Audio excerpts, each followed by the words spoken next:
10 passages de la Bible mal compris et mal interprétés par certaines personnes ou certains prédicateurs. Shalom, bonjour chers frères et sœurs dans le Seigneur, que la grâce de Dieu se multiplie pour nous. Vous avez au micro le disciple, le frère Frédéric. Je m'aimerais donner quelques 10 passages que j'ai relevés de la Bible, qui sont mal compris aujourd'hui par certains serviteurs et même par certains frères, je peux le dire entre guillemets, nos frères et nos voisins musulmans. Le premier passage que je m'avais cité ici, c'est Jean chapitre 14, le verset 12, où Jésus dit, si vous croyez en moi, vous ferez aussi de plus d'œuvres parce que je m'en vais au Père. Oui, beaucoup de personnes se cachent sur ce verset pour faire trop de mal, pour faire fabriquer des miracles, pour faire des choses, beaucoup. Vous devez savoir qu'il y a des loups qui sont dans le champ de Dieu. Le deuxième passage que j'aimerais citer, c'est dans Matthieu chapitre 15, le verset 24, où Jésus dit, je n'ai été envoyé qu'aux brebis perdues de la maison d'Israël. Oui, à ce passage, beaucoup de nos voisins prennent ce passage pour faire vraiment des polémiques sur la Torah. Parce que Jésus a dit qu'il a été envoyé qu'aux brebis perdues de la maison d'Israël. Donc Jésus n'a pas été envoyé au monde. Il n'a pas été envoyé à l'humanité. Tandis que dans le Coran, il était écrit de Mohammed, nous t'avons envoyé comme quoi avertisseur et annonciateur de l'univers, de l'humanité plutôt. Donc pour cela, Jésus n'est pas envoyé pour le monde entier. Ah, faites attention. Le troisième passage que je m'avais cité, c'est dans Jean chapitre 6, le verset 38, où il dit, Jésus dit, je suis descendu du ciel, non pas pour faire ma volonté, mais faire la volonté de celui qui m'a envoyé. Ah, à ce passage, beaucoup de personnes disent, si Jésus est Dieu, pourquoi il dit, je suis descendu, non pas pour faire ma volonté, mais faire la volonté de celui qui l'a envoyé. Dans le sens que Jésus a été envoyé. Oui, Jésus a été envoyé, mais il est Dieu. Oui, Jésus est Dieu. Si tu le crois, tu es sauvé. Tu ne le crois pas, tu es déjà condamné. Ce n'est pas moi qui te condamne, mais la Bible dit, celui qui croit, il est sauvé. Mais celui qui ne croit pas, il est déjà condamné. Non pas parce que c'est les prédicateurs qui vous condamnent, mais c'est la parole auquel tu n'as pas cru qui te condamne. L'autre passage que je m'étais cité ici, de Malachie chapitre 3, le verset 10. Ah, le trésor de beaucoup de prédicateurs. Apportez de la maison du trésor toutes les dîmes et les offrandes afin qu'il y ait de la nourriture. Vous voyez, ce passage est devenu aujourd'hui un passage tellement très reconnu de tous les prédicateurs pour parler des dîmes et des offrandes. Il n'est pas interdit de ne pas apporter les dîmes. Les dîmes, c'est biblique. Donner sa dîme, c'est biblique. Oui, c'est biblique. Mais donner sa dîme sous la nouvelle alliance est différent de donner sa dîme sous l'ancienne alliance. L'ancienne alliance, c'est la loi. Là-bas, c'est établi. C'est ce que vous devez faire. Mais la nouvelle alliance, ce n'est pas établi. La nouvelle alliance, c'est le Saint-Esprit. La conviction qui vient en toi. La Bible nous dit, il y avait quelqu'un qu'on appelait quoi? Barnabas, ou qui a été surnommé par les apôtres fils d'exhortation. Il a vendu tout son terrain, il a mené tout aux apôtres. Il n'a pas donné les 10%, il n'a pas donné la dîme, mais il a donné tout. La femme qui avait simplement que 2 pièces, elle a donné tout. Mais il y avait des riches qui donnaient quoi? Le superflu de leur trésor. Vous savez, le Nouveau Testament est fait de l'Ancien Testament. Il est bon de donner la dîme, mais enseigner les gens comment donner la dîme. Je ne peux pas aller tellement en profondeur parce qu'à cause du temps.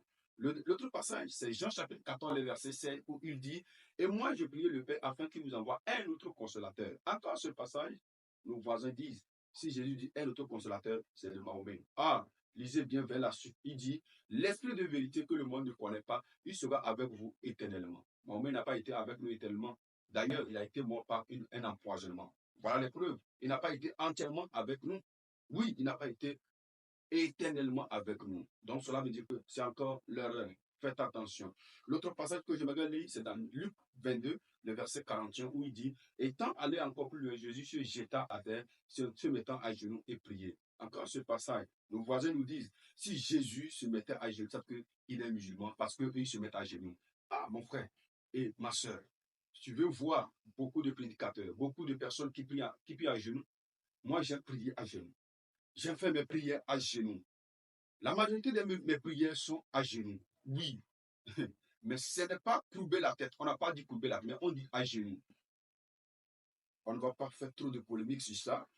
L'autre passage que je m'avais cité de Matthieu chapitre 27, le verset 46, où Jésus dit, mon Père, mon Père, pourquoi m'as-tu abandonné? Les gens disent, si Jésus est Dieu, pourquoi il appelle encore son Père? Encore un autre passage qui est mal compris, qui est dangereux pour certaines personnes. Encore autre passage, Colossiens chapitre 2, le verset 20 à 21, où Jésus dit, si vous êtes mort avec Christ au lieu du monde, pourquoi le monde vous impose ces choses? Ne touche pas, ne prends pas, ne fais pas ceci, ne mange pas, ne fais pas ceci. Et beaucoup de personnes se cachent derrière ce passage et vivent dans quoi? Dans le plaisir de ce monde. Beaucoup de personnes se cachent derrière ce passage et vivent dans le désordre. Parce que je suis en Christ, je dois tout faire. Je dois m'habiller comme je veux. Ce n'est pas le corps, c'est le cœur. Attention, attention, attention. Ce passage ne parle pas des choses que vous voyez aujourd'hui. Vous devez faire attention. En ce que vous vous habillez, ce que vous mangez, faites attention. Oui, je vous dis, faites attention. Jésus ne parle pas de cela. Jésus parle de quelque chose qui est lié à la loi et pas la bouche de Paul. Il parle des choses qui sont liées à la loi. Parce que les gens qui étaient des Juifs qui n'étaient pas en Christ étaient rentrés en Christ pour faire quoi? Pour troubler beaucoup de frères. Pour dire, si tu veux sauver, il faut laver tes mains avant de faire, il faut faire ceci, il faut t'asseoir comment, il faut manger à quelle heure, il faut faire comment. C'est de cela. On a dit, hey, si vous êtes au monde en Christ, pourquoi le monde? Il les appelle le monde. Toi qui n'es pas Christ, tu es du monde. Le dernier passage que je me veux, non, avant-dernier passage que j'aimerais citer, c'est Actes chapitre 9, le verset 13, où Ananias disait, Seigneur, toi-même, je connais cet homme, j'ai entendu le mal qu'il a fait à beaucoup de tes enfants et il est ici, il a le pouvoir de nous faire du mal. Ce passage, beaucoup de frères, de nos voisins qui disent, ils ne reconnaissent pas l'apostolat de Paul. Paul n'était pas un disciple de Jésus-Christ. Parce que Ananias n'a pas reconnu Paul ici. Mais lisez la suite, faites attention. Le dernier passage, c'est le passage de Tite, chapitre 1, le verset 6 à 9, où Paul parlait de Tite, comment établir les évêques dans les églises. Et j'ai entendu une fois, entre guillemets, notre frère Gédéon, depuis la Côte d'Ivoire, parler de quoi un chrétien peut avoir plusieurs femmes. Et il a touché, il dit quoi? Quand on parle des évêques, c'est l'évêque qui est censé de ne pas avoir plusieurs femmes, mais un chrétien qui a la possibilité peut avoir plusieurs femmes. Détrompez-vous. Lisez bien ce passage, vous allez comprendre ce que Paul est en train de dire. Si un évêque, si là-bas Paul parle d'un évêque, et la suite des qualités qu'on a données, donc ces qualités concernent seulement les évêques. Cela veut dire que nous pouvons vivre dans le désordre.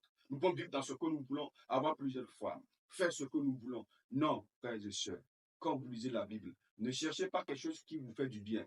Cherchez quelque chose qui fait du bien à Dieu. C'est comme ça on dit qu'on médite la parole. Quand tu prends ta Bible, quand tu entends d'écouter un message, ne cherche pas quelque chose qui te fait du bien. Cherche quelque chose qui fait du bien à Dieu. Il dit, je suis descendu non pas pour faire ma volonté, mais la volonté de celui qui m'a envoyé. Je reviens sur ce passage. Quand tu es en train de chercher Dieu, ne cherche pas toi-même ton intérêt, mais cherche l'intérêt de Dieu, tu vas voir. Et Dieu lui-même va venir. Tant que tu lui demandes ton intérêt, Dieu va amener ton intérêt. Que la grâce de Dieu soit avec tout et chacun de nous. Et Dieu veille sur le nom de Jésus. Tous ceux qui voudraient me contacter, mon numéro est dans le premier commentaire. J'ai trouvé mon numéro, vous pouvez m'écrire. Au nom de Jésus-Christ, que le Seigneur bénisse. Amen.